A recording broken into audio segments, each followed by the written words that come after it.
the shores of Monster Island to the depths of a hollow earth. Not another Kaiju podcast. Welcome everybody to Not Another Kaiju Podcast, episode 2. They said it couldn't be done, but we made it, boys. 2 episodes in a row. We're going strong.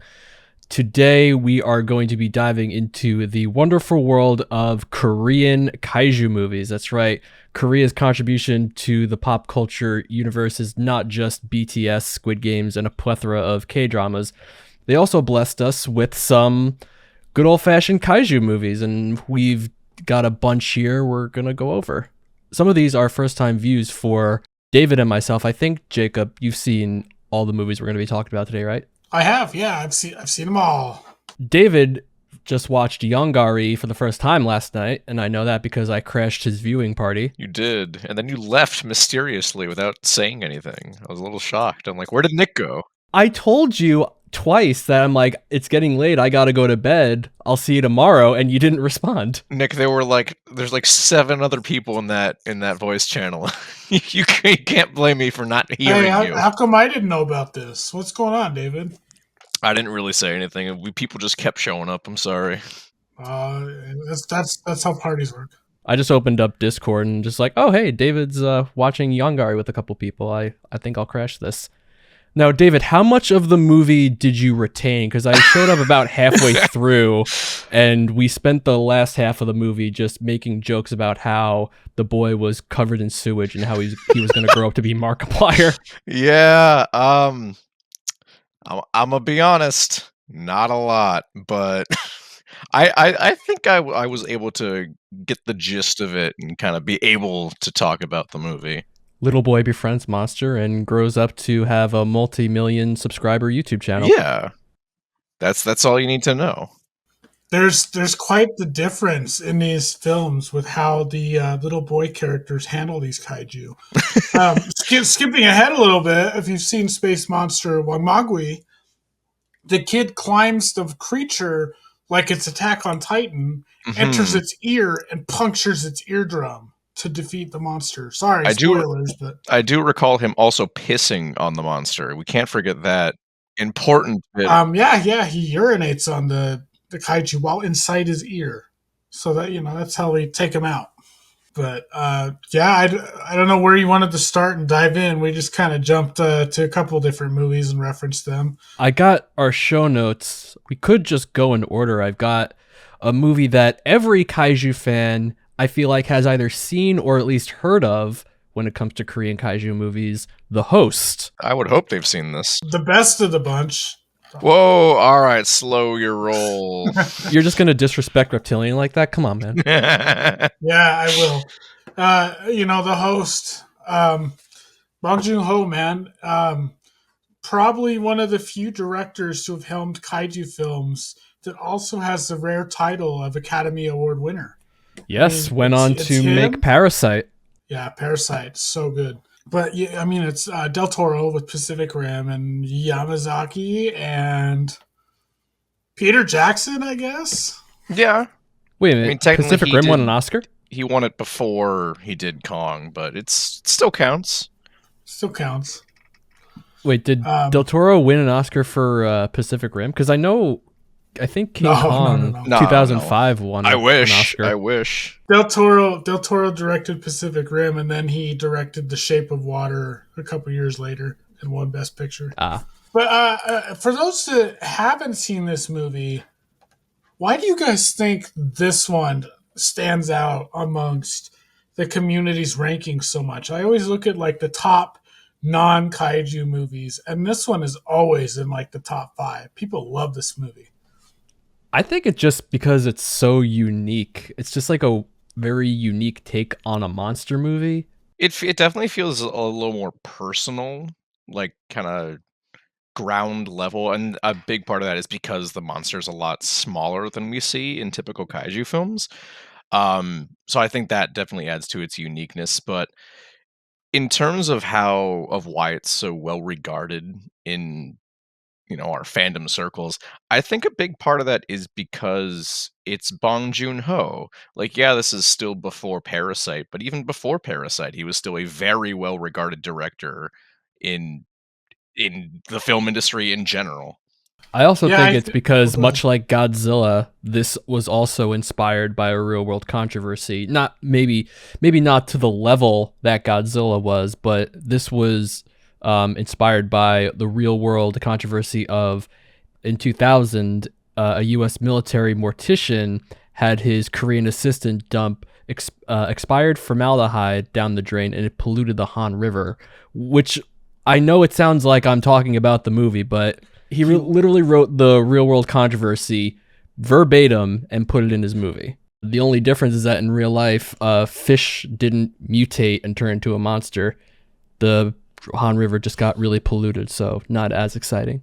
So it sounds very, very similar to the opening scene of the original Godzilla with the Lucky Dragon. 100%. I also think it's worthy to point out that this is one of the few kaiju films that really leans horror, in my opinion. Like, I see it more defined as a horror movie than a kaiju movie in movie circles outside of the, the community and fandom. The scene where it just eats people and you see the legs sticking out and stuff. It's kind of terrifying, man. That being said, do we know what the name of this monster is? Like, I remember in like James Rolfe's videos, he was like, yeah, it's the tadpole thing from The Host. And I've just called it that for years. It's just a tadpole thing. So the official name is, I'm probably pronouncing this wrong, Guomule, but its official nickname is, get ready for this, Steve Buscemi. And I promise I'm not making that up. Before we started recording, I double checked the source. It is 100% true. Bong Joon-ho, when he was designing the monster, he based the monster on Steve Buscemi's performance in Fargo. All right. Okay, well, Fargo's a good movie, but Fargo's great.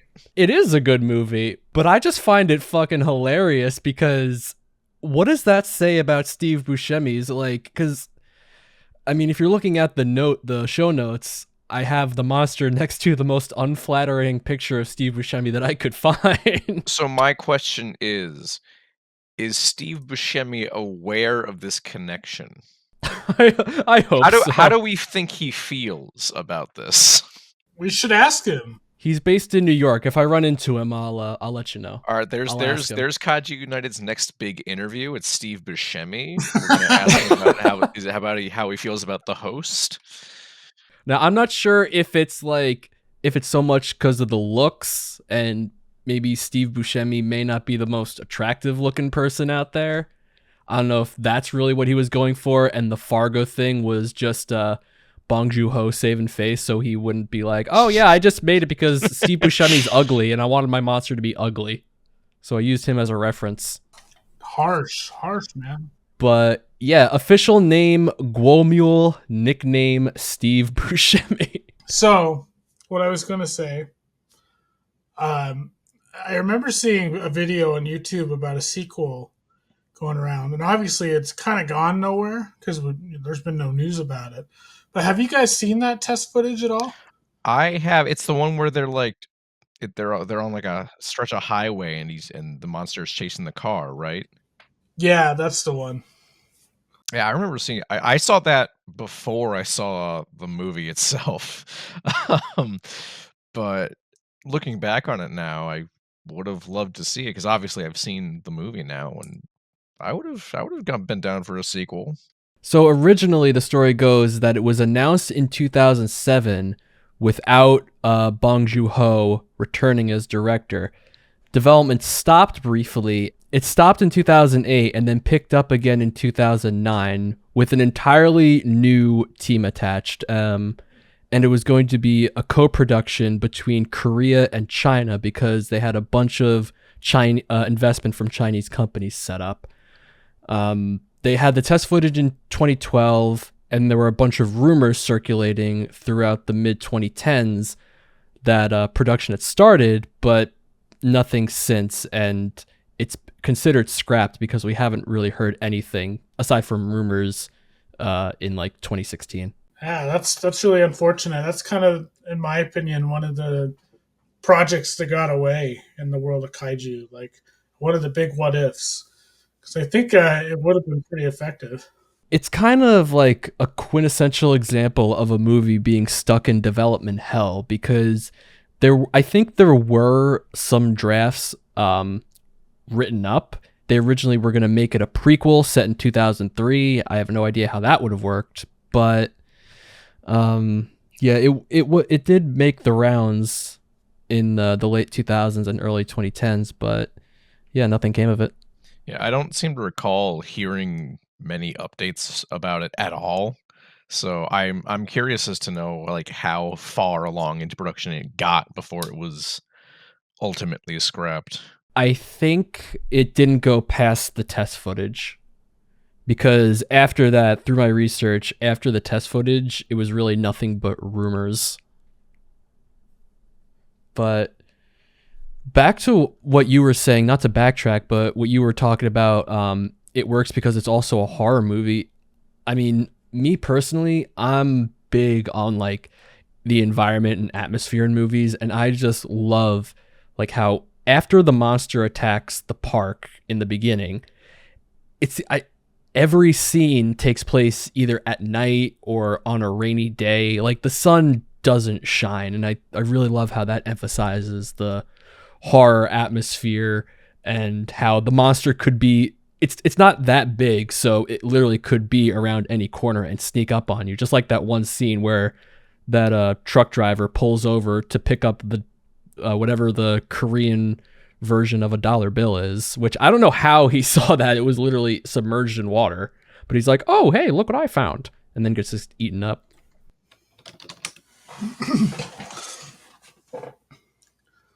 I think I don't remember which poster it was, but I think there's two posters I've seen. One of them's got what the DVD cover has. It's like a tentacle thing grabbing somebody. But I think the other poster, I don't know if you guys have seen it, is like the when they go down to the monster's lair. I think I know the one you're talking about. They're peeking out of the hole. Yeah, I'm looking at it right now. Such a better poster. That is so cool. I mean, I think both posters work because the one with the tentacle, it tells you like, okay, it's a monster movie.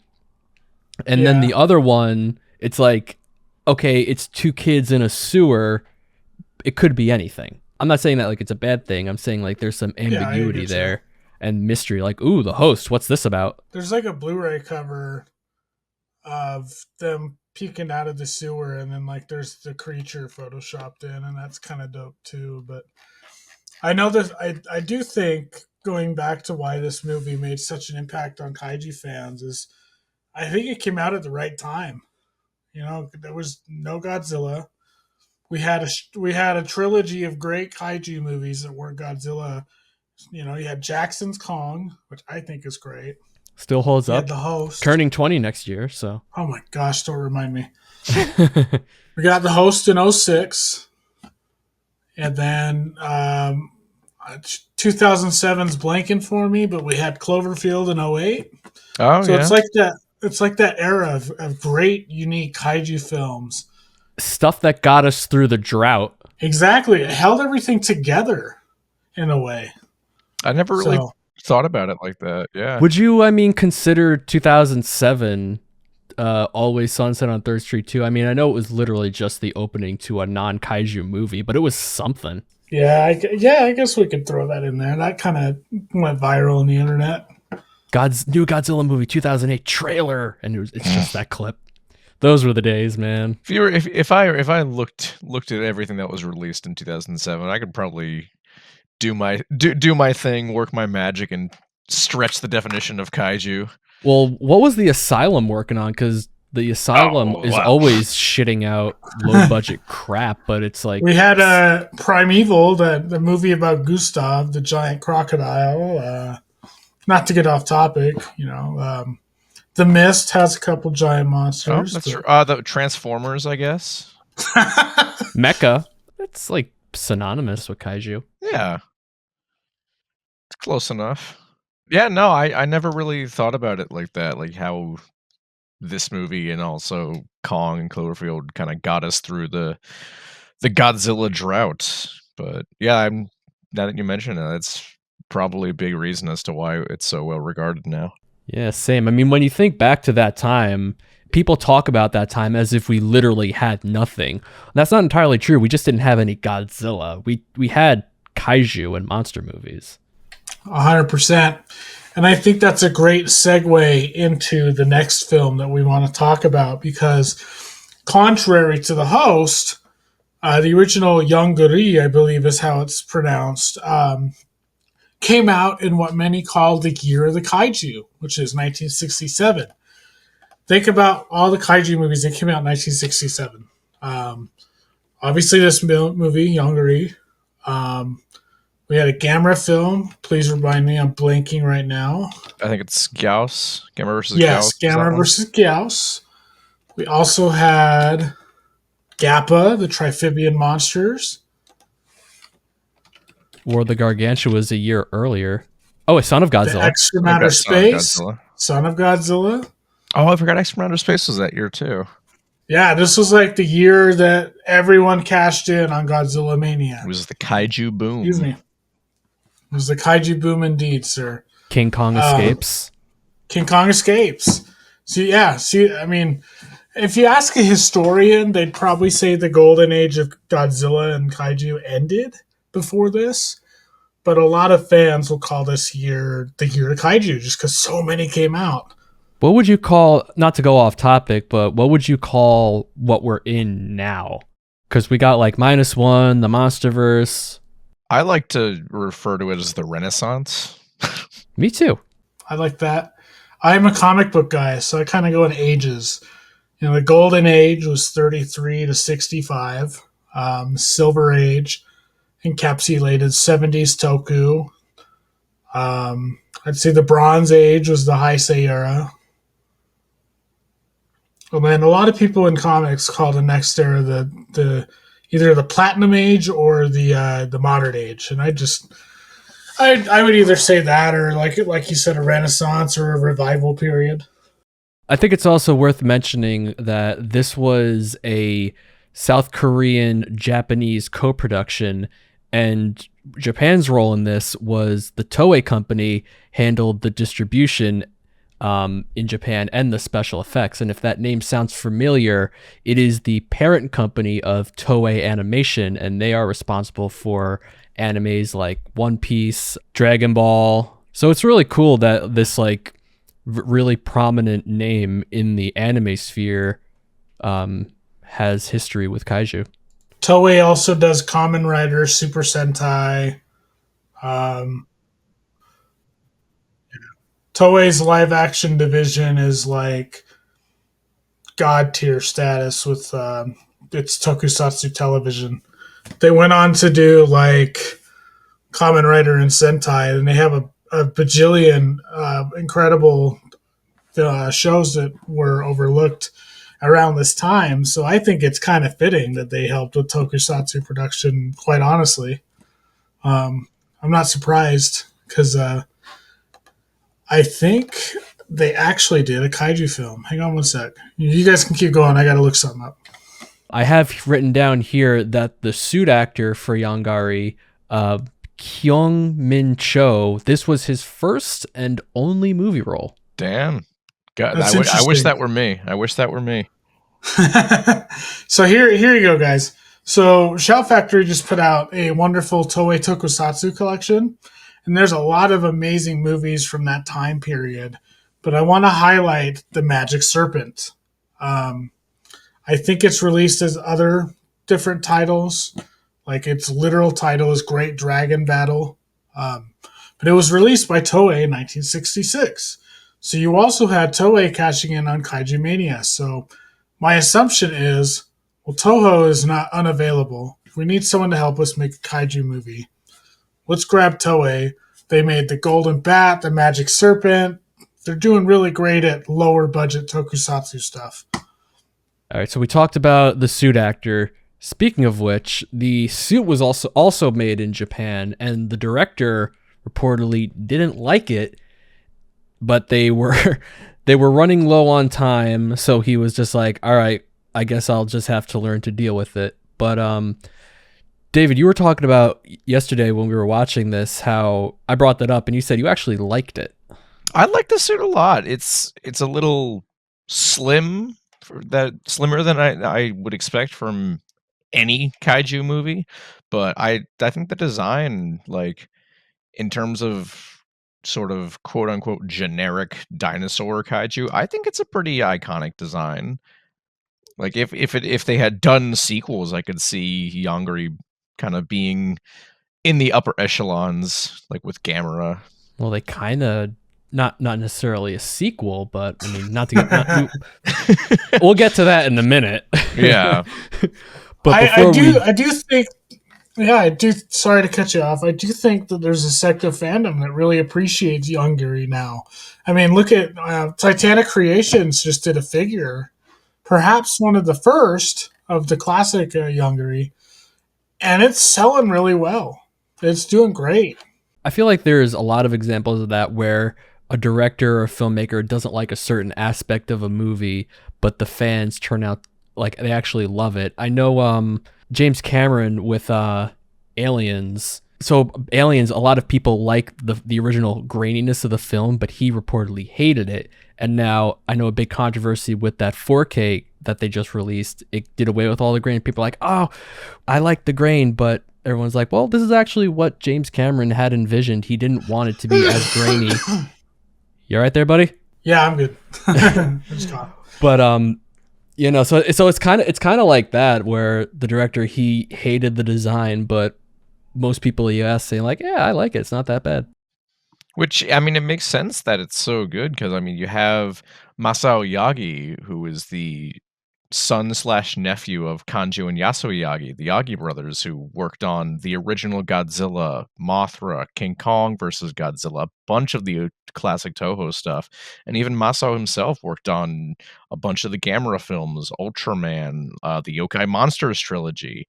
So, like, when you say they brought in a special effects team from Japan, like, they didn't like just they got professionals to come in and do it, and it shows. Like, a lot of the miniatures in that film are really spectacular. Yeah, I agree, and I'd like to point out that Steve Rifle did an audio commentary with Kim Sung Ho for the 2016 Kino Lorber release of Yongari. And in it, he points out the Yongari was a $5,000 suit. I mean, we could do the math in a second. $5,000 and 67 is how much today, but that ain't a cheap suit even for back then.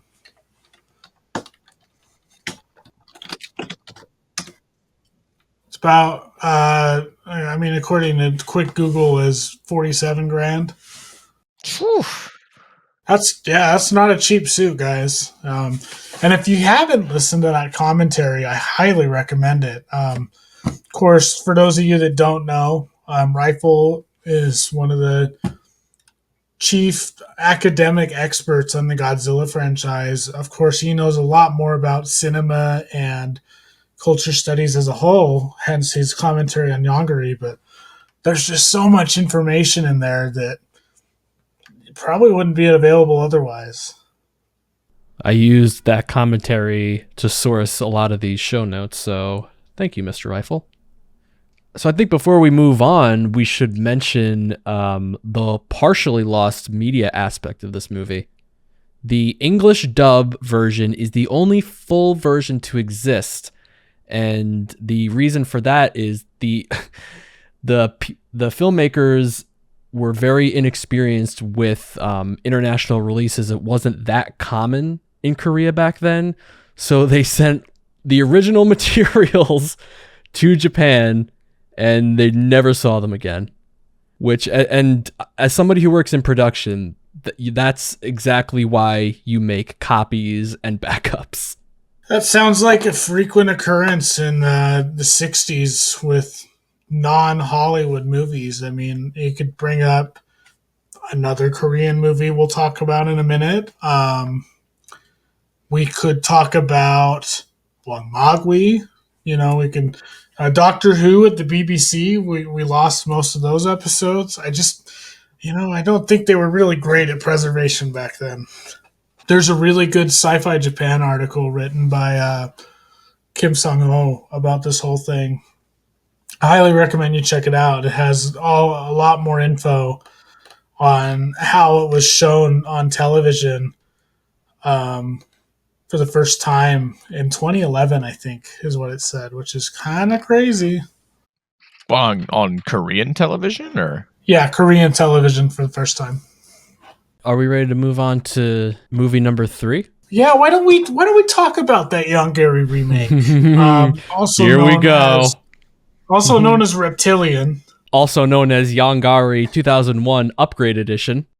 What a mouthful that title is. Also known as the greatest kaiju film to ever grace the silver screen. Geez. Now we're talking. Geez. Now I love this movie so much. When was the first time you guys saw this movie? 2 days ago. Oh my gosh. Well, maybe more like 3 days ago. I don't know. Okay, so I watched this movie as a kid because it was one of the easiest movies to find at the video store that was always available to rent. I wonder why. So I kind of have nostalgic memories for this movie. I would watch this movie and G98 as a double feature. Sorry, Kaiju community. I'm sure there's way better double features to do. Oh, don't listen to them. That is a W choice. As a kid, I kind of thought the movie was cool. I'm not going to lie to you.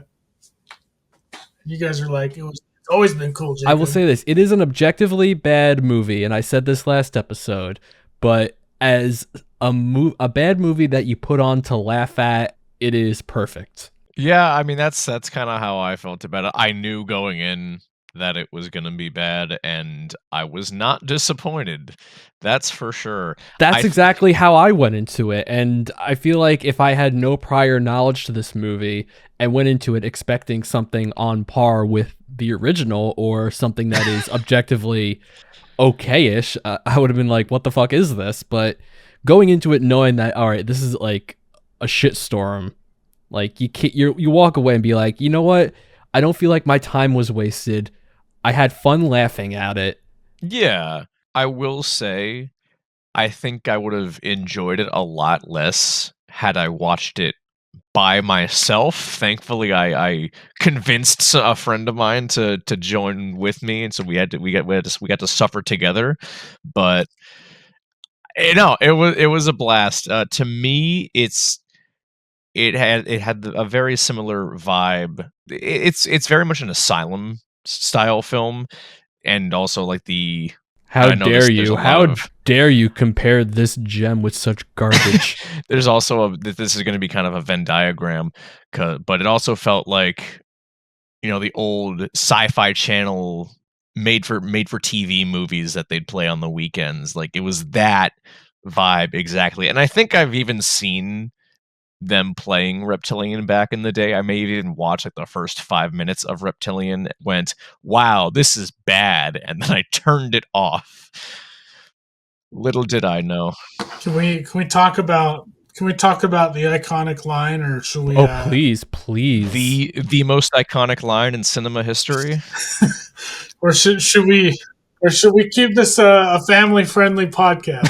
No, dude, I've dropped like dozens of curses already. We're past the point of no return. We're way past that. Oh, okay. Who wants to do the honors? I don't know, Nick. You're the Reptilian Oscar Advocacy Committee chairman, so I feel like you should do it.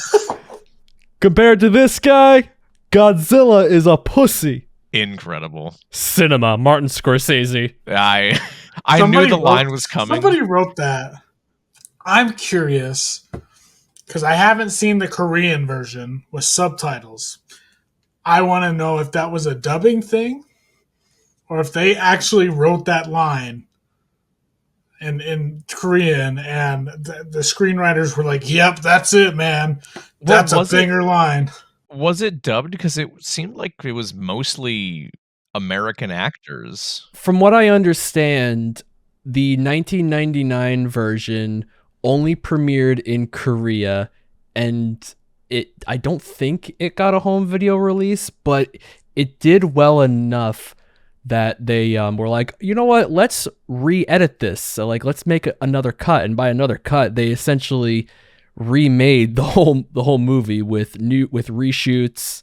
They brought all the actors back, and the calling it the Yongari 2001 Upgrade Edition or Reptilian, like that's the 1999 version was Yongari. There's like the naming convention of this movie is all over the place, but for the sake of simplicity, I'm gonna call it Reptilian.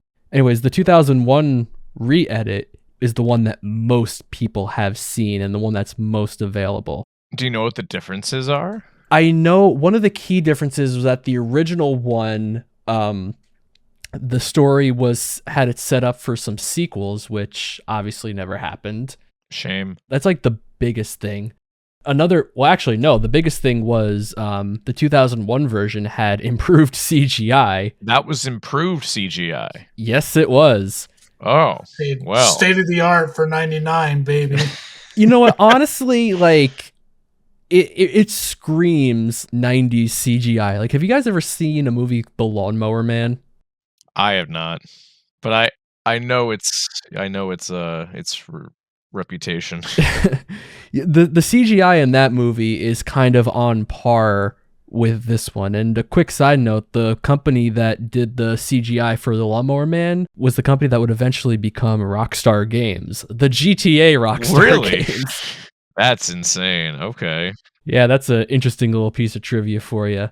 But yeah, no, the 2001 version had the biggest differences was the improved CGI, the altered plot, and new scenes shot entirely. And also, this was originally going to be shot with traditional tokusatsu effects. They had suits made and everything, but they decided to go CGI instead. I think there was a quote from, it wasn't the director, I think it was a producer, who said when he saw the finished product, and I think this was the 1999 version, he claimed, "Oh, this is on par with Hollywood's CGI." Is that so? Okay. So I don't know how that man rose to the ranks of producer. I smell a little bit of nepotism, maybe. So if you think that that's on par with Hollywood special effects. Well, you see, he grabbed his crystal ball and was like, I see in the future this director will make the absolute banger known as Dragon Wars. Yes, and that's another thing. The guy who made this went on to make Dragon Wars. And I did the most basic of research, i.e. looked at his filmography on Wikipedia, and it seemed like he made Yongari, took like 8 years off, and then made D-Wars. He just had to cook for 8 years to make D-Wars. So good on him. Good on him. Man, I remember seeing like commercials and stuff for Dragon Wars on TV. Like, it kind of crossed over a little bit. I saw that shit in theaters. Yeah, me too. I bought that shit for $2 at a bargain bin at an FYE, watched the first 20 minutes. I'm like, all right, this is stupid, and just watched the clips with the dragons on YouTube. So I'm like, all right. You need to watch the whole thing. It's at my parents' house, so next time I'm over there, I'll sit them down and make them watch it too. Oh my God, no, I love my parents too much to subject them to that. You know, similar to this film, wasn't D-Wars supposed to get a sequel as well? Yeah, it's like in development hell, kind of like some other movies on this list. A lot of unrealized sequels that we're talking about today. David, when you watched this movie, you were texting us in our group chat while you were doing it, and you were like, you were very shocked to find out that this film had a presence at the Cannes Film Festival. Yes, I was. And it's not the film I would have expected deservedly. to see at Cannes. Oh man, and it was kind of the talk of the town in Cannes '98. Was it? Yeah, it got attention from multiple countries, and it was pre-sold to Germany, Taiwan, Poland, Turkey, just to name a few. So yeah, there were a lot of countries that saw this and were like, I want that in my nation. I want that. I need this. Yeah, I want need Yongari. They're like, I'll have some of that. They premiered The Godfather. I'm just kidding. I don't think they did, but insert prestigious Academy Award winning art film premiered at Cannes Film Festival, and Reptilian does too. There we go. Apocalypse Now, Taxi Driver, Barton Fink, The Pianist, and Reptilian. In all 98? Films that have made its no, just in general at the film festival, at the Cannes Film Festival. Nice. Yeah, it's before we move on, prestige. It's also worth mentioning that this film received financial support from Korean companies like Hyundai and the Korean government itself. So Reptilian is government-funded propaganda. Is that what you're telling me? The real reptilians in the government helped fund this movie. It just wow. It really goes to show you how much people believed in this movie. People at Cannes, the government. I want to know why so many people looked at Reptilian and be like, yes. I did when I was a kid. I was like, yeah, this shit's cool, man. Yeah, he regrows his organs and his tissues from a skeleton. That's so cool. I did when the guy said, no, it's not real. You're my creation. Every single line delivery in that film is unforgettable. What was that guy who came in like halfway through? He was like some Area 51 guy. He was the bald dude with glasses. Oh, yeah. I loved how when he was introduced, he came in guns blazing like this big balls tough guy. Like, oh, I know exactly what to do with this, about this monster. And then the second they question his credibility, he turns into the bumbling idiot. Like, well, you see, we're gonna. We were convinced he was one of the aliens in disguise, and then we were kind of disappointed when that wasn't the case. I want to point out that the top billed actor in this movie, before we shift gears, is Harrison Young, who's best known for playing the old Private Ryan in Saving Private Ryan. So, all right.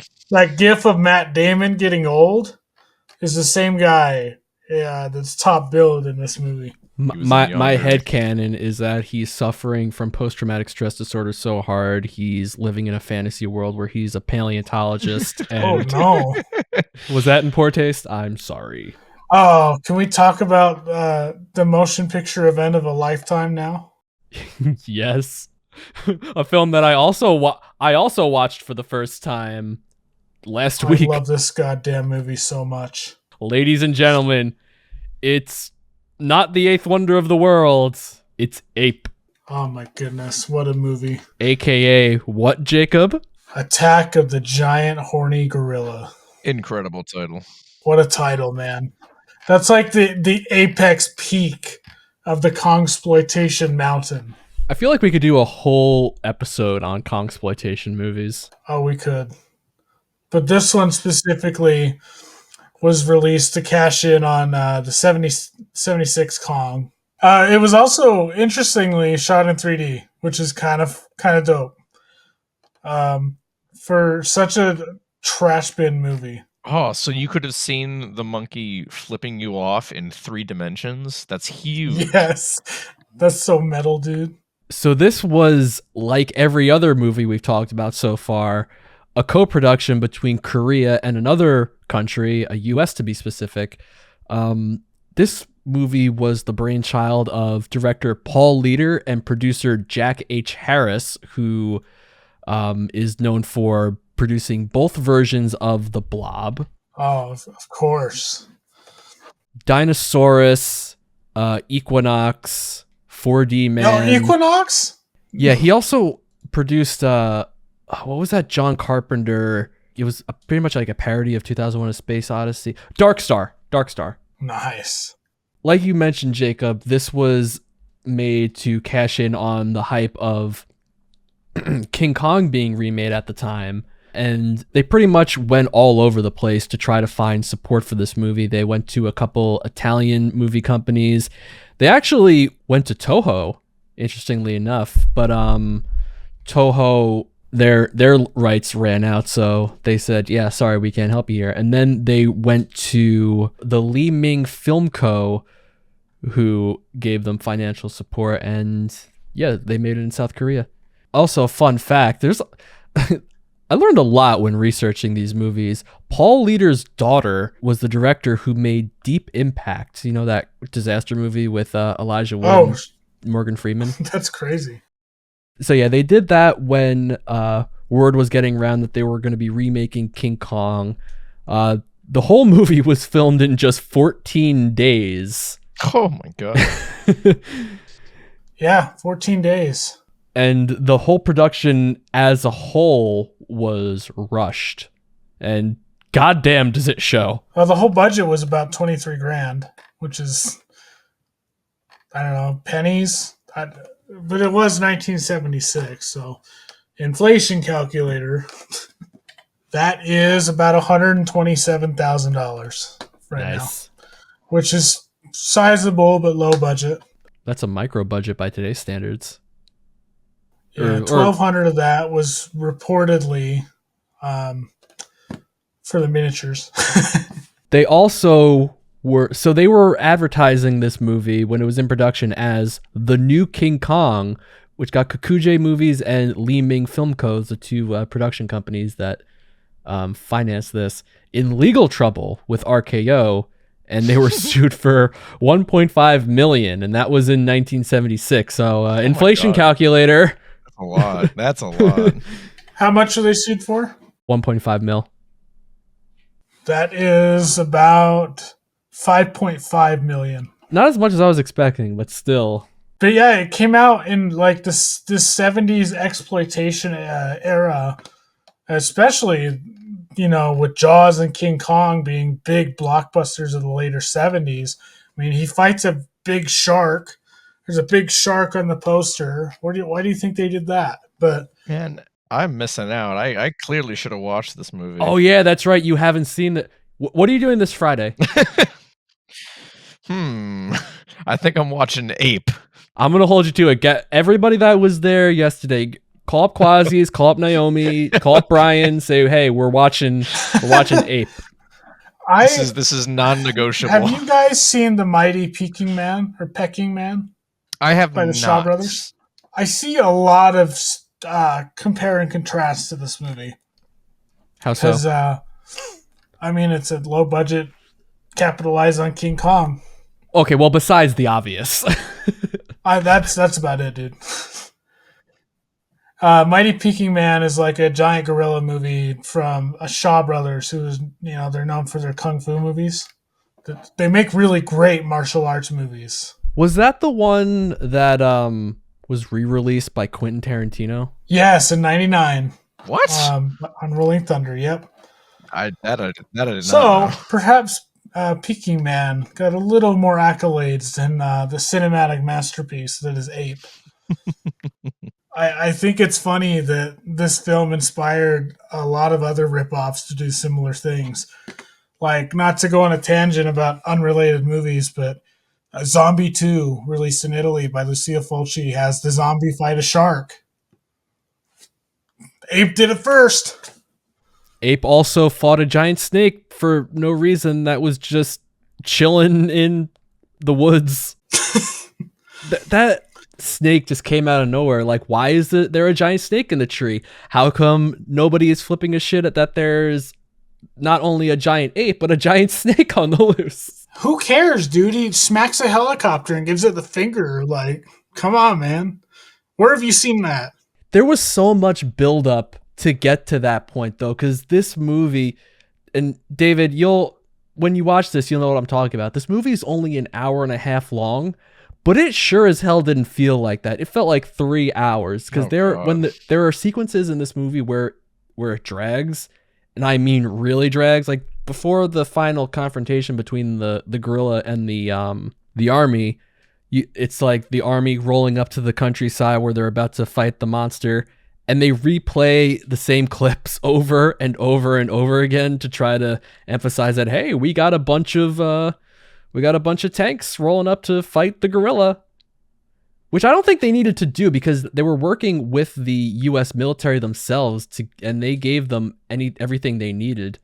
They pretty much organized training routines and said like, oh yeah, we'll do these training drills and you can film them and put them in your movie. So you're telling me that the United States government in the 70s funded freedom fighters in the Middle East and Black Ops operations, we'll say.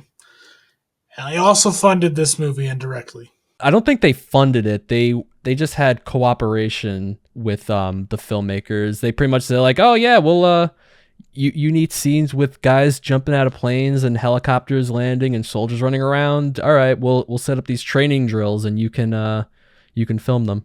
And that's how they got those shots. This was the start of the military's involvement in Hollywood productions that permeates to this day. And I can connect it to Kaiju because G14 was full of that stuff. They started with fucking Ape. Hey, from humble beginnings, my man. So the reason why we get Bayformers and all these very, I'll call them patriotic films with the military's involvement in Hollywood is because they decided to help out a Z-tier King Kong asylum movie in the 1976.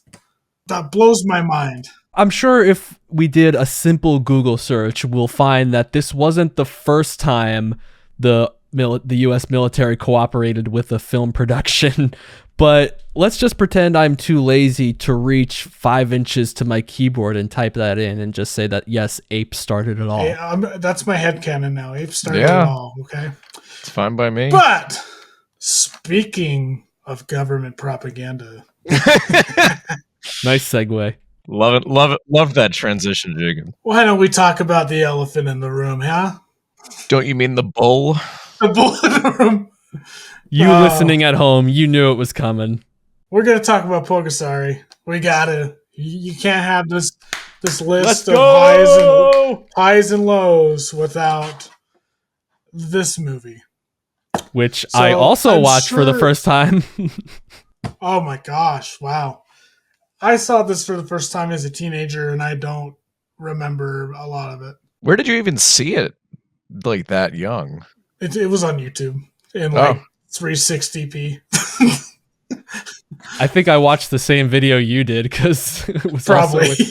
It claimed it was 4K, but probably not. So let's set the story right. Everyone knows the story. It's a story that I'm surprised hasn't been made into a movie itself. Kim Jong-il, as we know historically, was a giant cinema buff. He had arguably in between 15 and 20,000 films in his collection. He loved James Bond. He loved Godzilla.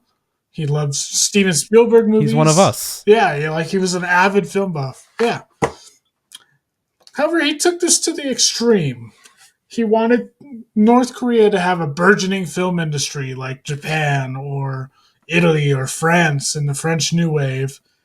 So he kidnapped what at the time was regarded as the greatest director from South Korea. Well, actually, he kidnapped his wife. And then when he went looking for her, he kidnapped him and said, "You're going to make movies for us." So they, after being forced to go to a prison camp, the husband at least, they made 7 films, I think. And it all culminated with this movie, this notorious movie. Principal photography took place in the Capitol from June to August 85, which is one of the fatter film schedulings on this list. Am I wrong? Ape 14 Days. I'm not sure about Yongari, the host, and Reptilian. Okay, the host might be a little longer, but that's kind of crazy, right? Like the Korean People's Army, the Army of North Korea, They contributed 13,000 extras for the motion picture, probably against their will.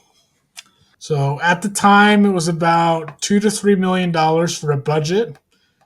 It was the most expensive film ever made in North Korea. The argument probably could be made for Korea in general, but I would have to verify that. I will not just say it because I don't actually know. Now, you may be wondering, Jacob, I've heard that Ken Satsuma played Pulgasari. Was he kidnapped too? And to that I say, no. Yes. Kind of. Kind of. So, reportedly what happened with that is they hired a bunch of guys from Toho and other companies, and they said, hey, we need help with this movie in China. Can we fly you to China? And they were like, yeah, let's do it. They didn't land in China. They landed in North Korea. Jeez. And didn't say anything. So I mean, it was a kind of, sort of kid. They were deceptively. They were allowed to leave as soon as the film wrapped. I don't know if they were not allowed to leave during production, but they were free to go as soon as the movie was done. My guess is that they were probably, because you can visit North Korea, but you're just kept on a very short leash. Like, you cannot go anywhere unless you have permission from, like, they assign you a tour guide, and he is to be by your side whenever you are not sleeping. So I imagine was like a tour guide, quote unquote. Well, no, I mean, have you seen those Vice documentaries where they snuck journalists into North Korea? I don't think I have. So basically, like, when you go, you're assigned a guide and you have to stay with them your entire trip. Like, you cannot diverge away from your tour guide. You can only go in places that the tour guide says you can. I'm assuming for Satsuma and everybody else, it was something kind of like that. Maybe. I'd have to read some more interviews where they ask him and stuff. Now, the other thing I wanted to bring up was the copyright status, because a lot of people think it's public domain for a multitude of reasons. North Korea did not have a copyright system, period, until 2001. So, an 80s movie distributed notoriously on the cult cinema market. Obviously, that movie's going to get out of their hands. But it is somehow, in some ways, copyrighted, which is why I assume companies like Titanic Creations just change the spelling a little bit and it's fine. Because America has also kind of just said we don't honor North Korean copyright. It doesn't exist. So, yeah, there's some interesting stuff going on there. We don't negotiate with North Korean copyright laws. But I want to ask you guys, we've seen a sudden rise in toy companies making Pulgasari. Why do you think they're doing it? And why do you think it's doing pretty well? Like, Mondo's put out a bunch of colorways. Titanic I got one right here in hand. One. Yeah, exactly. See? So, David, why? I don't know. I asked myself that exact question when Mondo first started doing them. It's just like, it was such an odd choice. And the only thing I could think of is like, because they could, I guess. I don't know if that's a satisfactory answer, but like, I don't know. I think it's just because of how bizarre Pulgasari, like the story of its existence is. It's basically North Korea's take on Godzilla. The story of the director being kidnapped, the guy who played Godzilla in the Heisei era was brought on to play as Toho was involved. It's just such a bizarre, like, there's such bizarre lore surrounding it. And I think that's what attracts people to it. I mean, that's what attracts me to it. It's like the fact that this movie exists and everything that surrounds it, all that just draws me to it. Yeah, I mean, like, people love controversial films in general. Like, there's something that definitely draws people. I mean, how many people like go out of their way to seek out something like Cannibal Holocaust or stuff like that? So and the fact that Kim Jong-il was involved with this movie, like when I first heard about this, I'm like, wait a minute. So you're telling me that Kim Jong-il made a kaiju film? I'm immediately interested. Tell me more.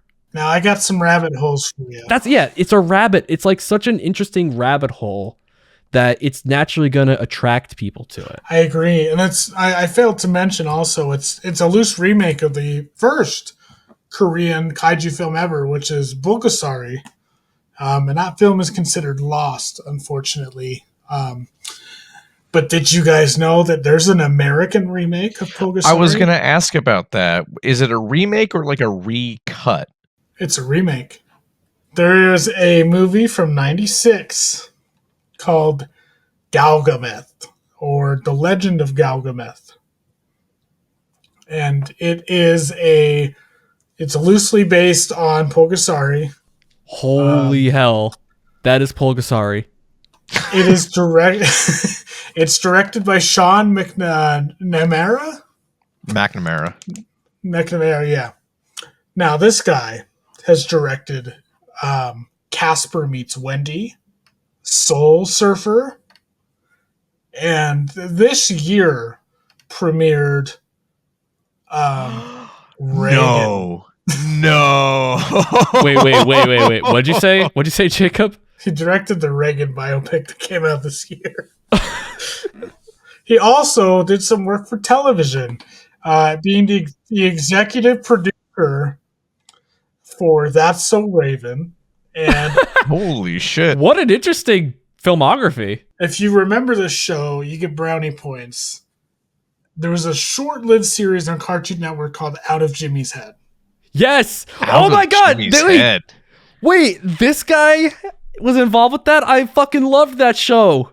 Yeah. He was the executive producer for 19 episodes. I've never heard of the show. What the heck? It was one of those shows that spawned from a made-for-TV movie that like all those kids networks, Nickelodeon, Disney would make. Yeah.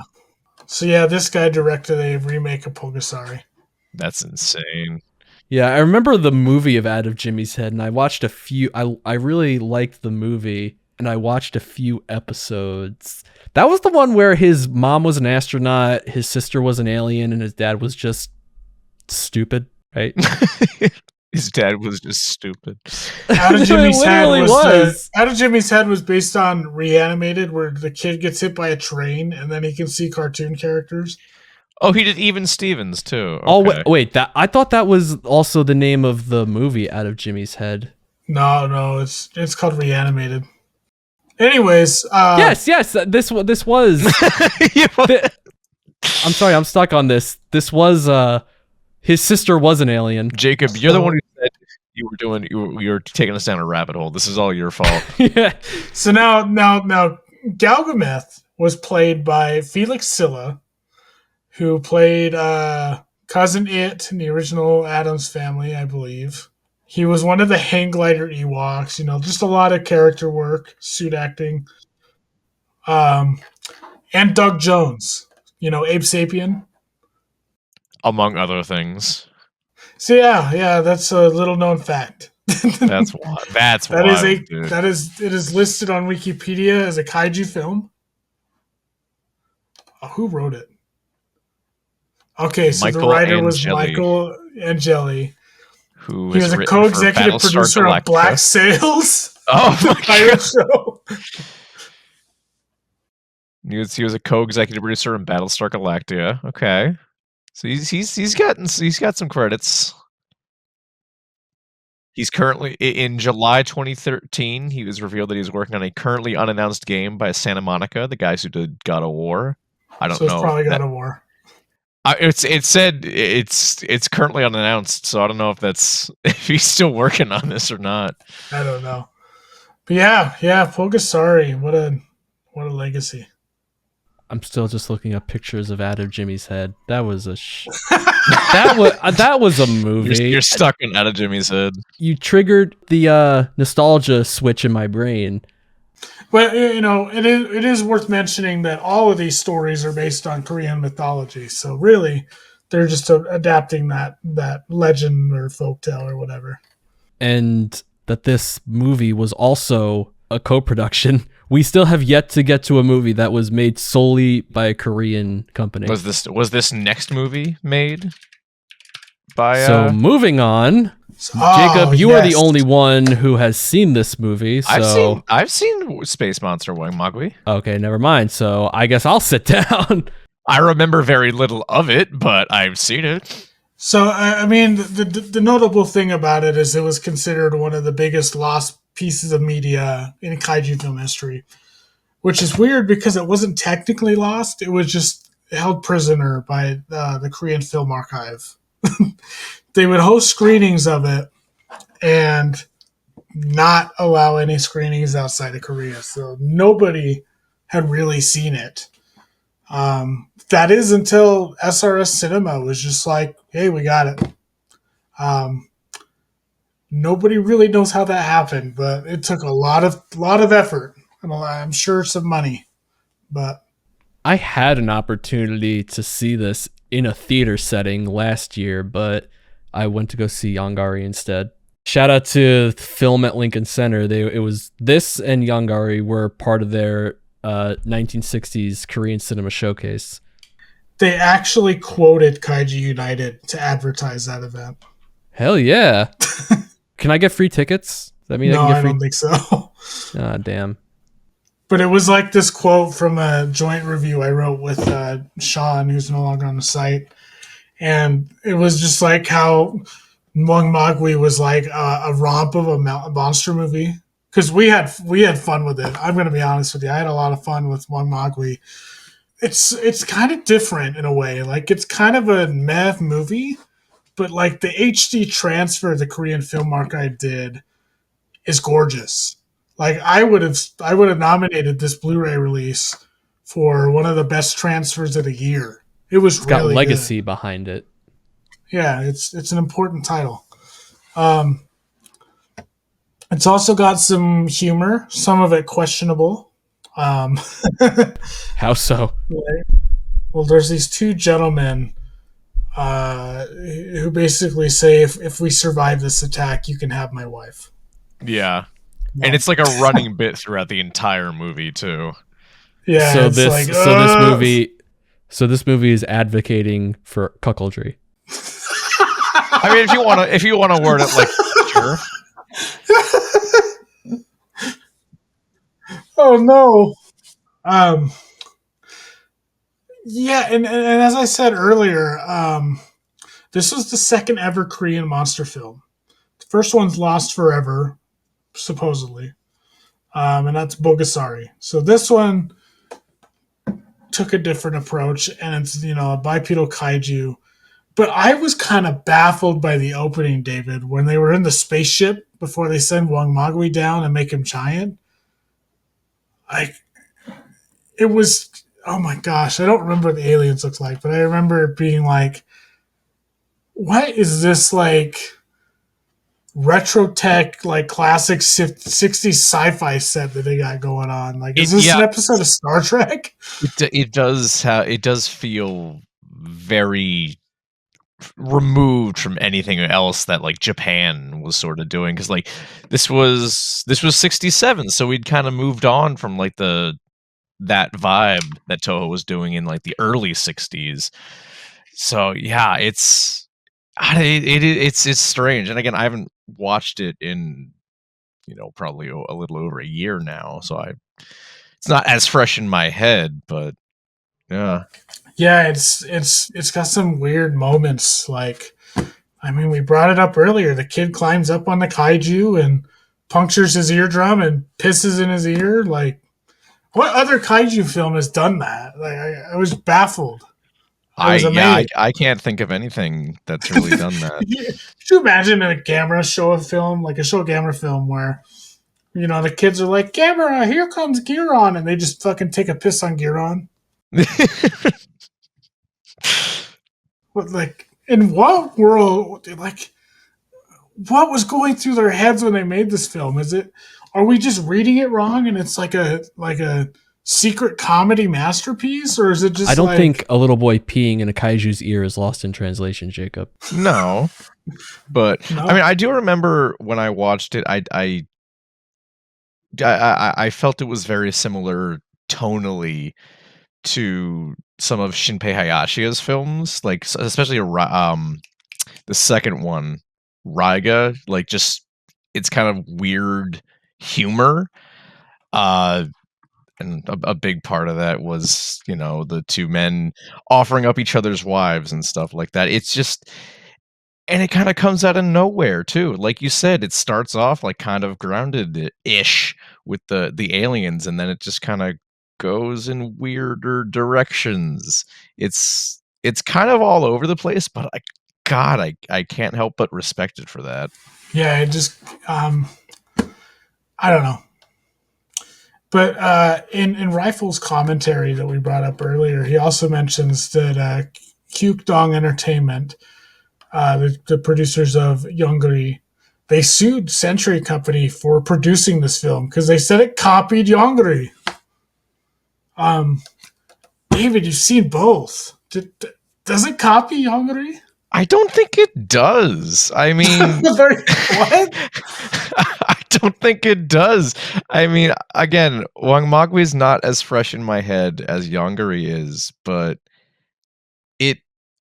I think Yongari. There's no aliens in Yongari for one thing, unless they're saying, "Oh, you copied us because you made a kaiju film." Like, that would be the only thing I could think of that would be similar, because I don't recall the plot of Wang Magui having much in common to do with Yongari. Maybe we'd have to watch them side by side, do a double feature, and find out once and for all. If it's just a poor man's Yongari. Maybe. Do we know which one came out first?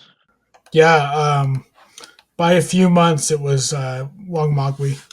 Oh, so technically Yongari copied Wang Magui. Yeah. Maybe I'm getting the details wrong. Maybe.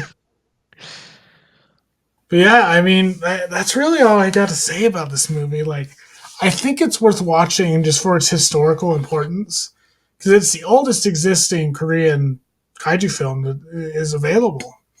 And the fact that it was thought lost for so long and finally released, it's got an endearing story behind it. But how long was it lost before people found it? Since it came out. It was unavailable outside of Korea after its release. Ah, gotcha. So, like, it's kind of a big deal, in terms of kaiju history. But the movie itself is okay. There's nothing to shoot home about. It's just got such a fascinating story behind it. And I think a lot of these movies are like that. They're average to bad, but their production stories are captivating. Except Reptilian, that film is just gold across the board.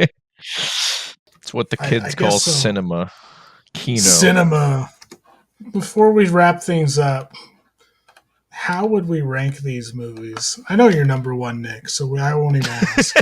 Okay, outside of the meme, I'm going to go The Host as number 1, Reptilian as number 2, the original Yongari as number 3, Ape number 4, 5 Pulgasari, and then 6 Space Monster Wang Magui, because I mean, I haven't seen it, so I can't properly rank it.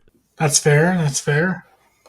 And I haven't seen Ape or Pulgasari, so I don't know how I'd put those on there. But for me, after this Friday, you'll know. Free up your schedule, buddy. I guess so. I'm off on Friday. Let's do it. Hell yeah! All right. I would also just like to point out that it was very fun doing homework for this episode, watching the movies, doing the research, just especially that little tidbit about Steve Buscemi being the nickname of the monster. Dude. I was like, no way. I was like, you're lying to me. You're bullshitting me. I'll check again, but I'm like 99% sure that it's true. And I'm not convinced that Bong Joon-ho was just saving face when he's like, oh, it's because of his performance in Fargo. That's where I got the inspiration from. Again, Kaiju United's gonna interview both Buscemi and Bong Joon-ho. We'll find out for sure. Bong Joon-ho's got a new movie coming out next year. It's perfect time. Oh, well, if I were to rank them, I haven't seen Yongari from 67 in a while. But I would put the host on top, and I'd probably put that one second. I'd probably put Wamagwi as third, and Pulgasari is fourth. Ape is fifth, and Reptilian is just terrible. Wait, I don't know. The last three are like tied. You disappoint me with that ranking of Reptilian. It's bad. It's a bad movie. Hey, when Reptilian has its Brendan Fraser level comeback at the Oscars, I'll get the last laugh. Yeah, joke's on you, Jacob. They're gonna listen. They're gonna bring. Grant Sputore is gonna bring Younger into the MonsterVerse with the next movie. All right, starring Brendan Fraser. Grant follows us on Instagram, so I'll just ask him. Brendan Fraser as Reptilian. So Grant, what's your opinion on Pulgasari? Everyone wants Destroy to be part of the MonsterVerse. They haven't considered bringing Yongari or Pulgasari in. You gotta think outside the box, guys. Come on. Yeah, exactly. We got a giant condor figure. Anything's possible in the world of Godzilla. Dude, we're getting Pulgasari figures. Titanic Creations has hinted that they are interested in making figures from Reptilian. I would buy it. I would. I'll take your entire stock. All the color variants. All right, guys. Well, I think we can call it a day. I think we've covered most of the ground. Think so. Yeah, this was fun. Some Korean kaiju. But yeah, I mean, thanks for tuning in, folks. The reception to episode 1 was really awesome. I'm glad that we can do this more regularly, and hopefully you guys will be along for the ride. Be sure to rate us 5 stars if you're listening on Spotify. Subscribe if you're on YouTube. Turn on the bell notifications on all platforms so you never miss an episode. My name is Nick, joined as always by Jacob and David, and this has been Not Another Kaiju Podcast. Go watch Pulgasari. Watch Reptilian instead. Yes, Reptilian.